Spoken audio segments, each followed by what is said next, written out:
Hello and welcome to the August wrap-up. This is a month that really got away from me in reviewing the books that I have to talk about. Half of them are like, that was this month? I can't believe it. Also, if you watched last month's, you'll remember me saying that that was the most pages I'd ever read in a month. Well now, this is the most pages that I've ever read in a month. I am 5 pages away from 4,000 pages, which is really good. I'm really happy with that. I will read 5 pages tonight and I will know that I read 4,000 pages, but the spreadsheet won't necessarily say so. I also read quite a few books this month that were either under 300 pages or over 400 pages, which is pretty unusual for me. Usually I'm really in that like 340 page range for most of my books. So what we're going to do is go through the books in order from shortest to longest. Because why not? I read a total of 12 books this month. This 3-book stack is all the books that I read physically. So there were a lot of audiobooks. And hello, sir. You gonna just watch me the whole time? Oh, do you want to sit on the chair? That'd be super cute. Oh, we did it. We did it. Now I have to change everything. Oh no, but books are gonna go on the screen. We'll make it work. The shortest book that I read was The Alchemist by Paulo Coelho. This is a modern classic. It was one of my must-read in 2021 books. I didn't like it. The first 20% was incredible. I was convinced this was going to be my perfect book. The setup is, it is a shepherd in Spain and he's just like going about his life. And it's great. Until he meets an old king who tells him that he's going to find treasure and to follow his personal legend. And that's where it really lost me.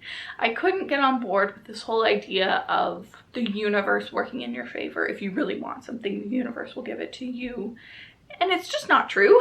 Like, you don't just believe hard enough and then you get what you want. And I just could never get on board with it. It also ended up being a really slow story for how short it is. And a road trip. So we hit a bunch of points, but no real plot ever happens. We say the same thing over and over again. So I was really disappointed with this one. I ended up giving it 2 stars. The next shortest was The Echo Wife by Gailey. This is a story about clones, and it was everything that it promised to be. I thought it had some really interesting stuff brought up, particularly around how your parents influence you, even if you've never met them. If you are a clone, for instance. It was all just really well done. Really smart and engaging and super short, easy to fly through. I gave it 4 stars. Next is one of these. Which one? This one. Darling by Ancrum. This is a Peter Pan retelling that I read because a BuzzFeed quiz told me to. Watch that video if you are so inclined. My big problem with this was that it was such a direct retelling. Having Peter Pan be named Peter Pan, Wendy is Wendy Darling. Just like the darlings, and no one thinks that's weird. He has a leather jacket that he calls his shadow, which is just, I don't know, it's just so on the nose. And I think my big problem with this one was it kept telling me that it was going to say something and then never actually saying it. There's a lot of really interesting commentary that's hinted at in here, but then never actually fully discussed. It also felt really obvious, sort of. Not all of it, but from the beginning, a lot of the things that you knew were going to happen happened exactly as you thought they were going to. This one I gave 2 stars, but it's beautiful, so I'm not mad. Next up, another physical book. They're all the same length, apparently, is The Anthropocene Reviewed by John Green. I started this last month and just wanted to take it slow, and so I ended up finishing it this month. And this is an incredible book. Really, like, everyone needs to read this. It's a collection of essays, and I got a signed copy, which was cool. Apparently he signed the whole first run of this book, which is crazy. And one of the essays in it, he talks about why he enjoys signing stuff. He's just such an incredible writer, and I think that the way that this collection was laid out really took you on a journey. It starts off very clinical and scientific with like little nods to his personal life, and then by the end you're getting like full-blown, this is how I feel constantly, here are all of my mental illnesses. Like, it's just so interesting to read. There are no bad essays in it, which is kind of incredible, and they're all so interesting. He's just such an interesting person. I think a lot of people have said nonfiction is where he really shines, and I totally agree. A personal favorite of mine was Auld Lang Syne. That was a great one. Googling Strangers, Indianapolis 500. There's just so much to love about this book. This feels like, I feel like I said this before, was it in my last wrap up? But if you need to buy a gift for someone, literally anyone, it's this. This is perfect for everyone, and you should all read it. I gave it 5 stars. This is a contender for favorites of the year. Maybe not top favorite, but top 10. Probably. You'll probably be seeing this again. You good? You happy to hang out? Thank you for being nice and pointing your face toward the camera. Next up is The Push by Ashley Audrain. I just finished this one, and so it's still whirling in my head a little bit. This is a thriller about a mom and a daughter and complicated mother-daughter relationships. It isn't what I expected from how it had been pitched to me. I definitely didn't think it was as thrillery, because I guess I'm kind of a heartless person. I'm just like, yeah, kids are awful. They're all little demons. What are you complaining about? This is also a debut, and it's incredibly well written. I feel like it's definitely something that's going to stick with me long term, and I have lots of thoughts and feelings about it, and I'm giving it 5 stars. I definitely don't think it was a good thriller, but I think it was an incredibly well written novel. Wow, I read a lot of really good books this month, because next up is Neverworld Bike by Marisha Pessl. Another contender for one of the top books of the year. I was absolutely in love with this. This is such an incredible story. The weaving in of disparate genres, the pacing of it, the whole cast is really interesting. My complaints with it are in execution, I guess, which is weird that I'm not more bothered by it, but I do wish that this hadn't been YA. I think the writing was a little less mature sometimes, especially for like the subjects we were talking about. And I wish it had been an ensemble cast, because it is, but you're only getting one perspective from Beatrice. Anyway, it's incredible. This I had always heard of. It's a booktube darling. Sold as a Groundhog Day story, and it is that, but it's like so much more, and it's so interesting, and I can't talk about it because you just have to read it. You just have to read it. I'm just looking through my post-its in here, and yeah, I have one where it's like, it turns a little House of Leaves there for a minute. How can this book have it all? It's incredible. You have to read it. I cannot recommend this one highly enough. Or the next book that I'm going to talk about, which is Anxious People by Fredrik Backman. I did a reading vlog for this. Click on the thing if you want to see a grown woman cry her eyes out over some words on a page that hurt me horribly. This is the story of an apartment viewing, a robbery, but mostly it's a story about idiots, and it's incredible. It's such a nothing story and yet an everything story. How can it have it both ways? Unclear. Why is all the books so good this month? The thing that I think really makes or breaks this book, sorry, my hair was bugging me, is that it is very comedic in tone. And if you don't pick up on that tone, they all just sort of seem like obnoxious people, which they are, but like in a comedic way. I did this one with my eyeballs and my earballs at the same time, which is definitely the way I recommend it. The author brings so much, the narrator brings so much life and levity to it and differentiates the characters. Some of them have funny accents. It's just an all-around good time. It's such a slow and cyclical story where you address the same issue from different angles. Like, there's very little plot that happens, but you sort of like readdress it or see it from someone else's angle. And it's all really interesting, and Fredrik Backman's writing is incredible. I had only read Beartown prior to this, which I know people say is the outlier because it's the only like non-lighthearted one. It's interesting because that was more my perspective of Fredrik Backman going in, was that he was a very capable writer but handled tough things. And so to see him just do like an all-out farce was incredible. A farce that makes you sob. How does he do it? That one I can virtually guarantee is going to be top 10. Top 3. Top 2.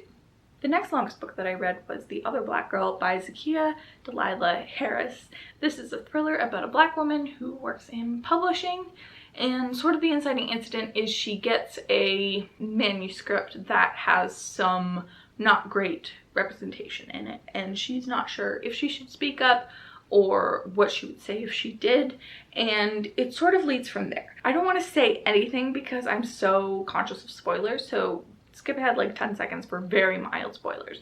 But nothing else I read this month had a twist. And this had a twist, and I didn't like it. I think that it was interesting in concept, but it should have come earlier in the book to give us time to grapple with it or explore it more. It really just came out of left field, and I didn't enjoy that. But the rest of the book I really enjoyed. While it was just a contemporary and less of a thriller, the contemporary parts were the parts that really worked for me. It's a book I do think is too long. We're past halfway in the length of books, so I'm allowed to think that now. Because not a lot happened. There were quite a few scenes of just like, I go to work, and then I hang out with my girlfriends, and then I go to work, and then I hang out with my girlfriends. No scene was bad, but it was just the same kind of thing over and over again, which I didn't love. This one got 3 stars from me, but I do still recommend it. I just think you sort of have to adjust your expectations on it. It's also a debut, and I think the author did an excellent job with it. And it's based a lot in their personal life, working in publishing, which it always brings an interesting aspect to it. I keep forgetting how many books I've read in a month. It's a lot of them. Next up, I read The Soulmate Equation by Christina and I gave it 5 stars. We're having so many 5 stars this month. This is the story about a woman. She probably has a name. I don't remember what it was, but I do remember the man's name because it's River, and I do not like it. It's fine as a name. Not for him though. It just doesn't jive in my head. Anyway, this I described as if John Mars's The One had like a propaganda book for it. This is it.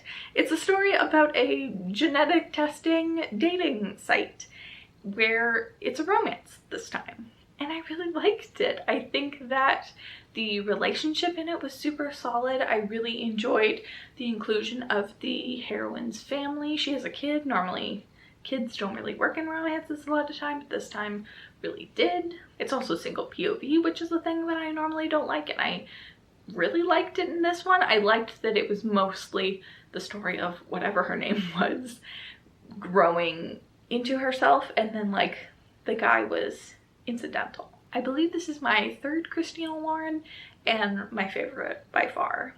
It is sort of a boilerplate romance. Like, it doesn't rock the boat too much, but it's like perfectly pleasant. It's the Mary Poppins of books. That's a great analogy. I'm sticking with it. All right, we're down to the final 3. Bear with me. The next longest book that I read was For Your Own Good by Samantha Downing. I read this in my 5-star predictions vlog, and at the time I gave it 5 stars, but I think I'm gonna bump it to a 4. It was still super solid, just once you take a step back, especially in a thriller, your perspective of the whole thing kind of changes. The things that I liked about it aren't as at the forefront anymore. This is the story about Teddy, who is a high school teacher at an elite school, and he just sort of hates people. Whenever I heard it pitched, it was more that he was evil, but it more just seemed like he was antisocial and fed up with having to work at an elite school with a bunch of entitled kids and parents. The book also features some other POVs. There's one from the student and one from another teacher, which I thought really helped to round out the whole thing. And the book is far less about Teddy than I was led to believe. It also didn't go as dark as I was hoping to. So Samantha Downing wrote My Lovely Wife, which I read this year, probably, and really loved.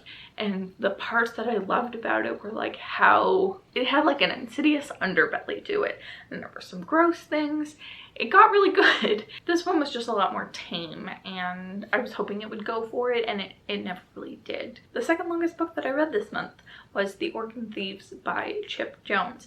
The true story of how the South did something. This is a nonfiction book, and firstly, it was too long. Shocker, being the second longest book that I read in a month, but it spent a lot of time not actually dealing with the things that I cared about. The actual heart transplant that they're talking about happens halfway through the book, so there's a lot of the history of medicine and transplant science and stuff like that. That's interesting, but not for 200 pages when I want to get to the thing. And then at the end, it started to talk about the legal and moral questions around transplants and consent and stuff like that, which is what I really wanted to talk about, and it just didn't delve into it enough for my liking. It was also a hard one because I kind of, maybe it was me, went in with the wrong mindset where I think everyone should have to donate their organs all the time. Like, it just shouldn't be an option. Take it all, you're dead, give it to someone who needs it. And so while I understood like the family's struggle with how the whole transplant went down, it's also just like, they're dead. Take what you need. Of course, it was a different time in medicine, and I wanted the book to convince me of why I shouldn't feel the way that I did, and I don't feel like it ever really got there.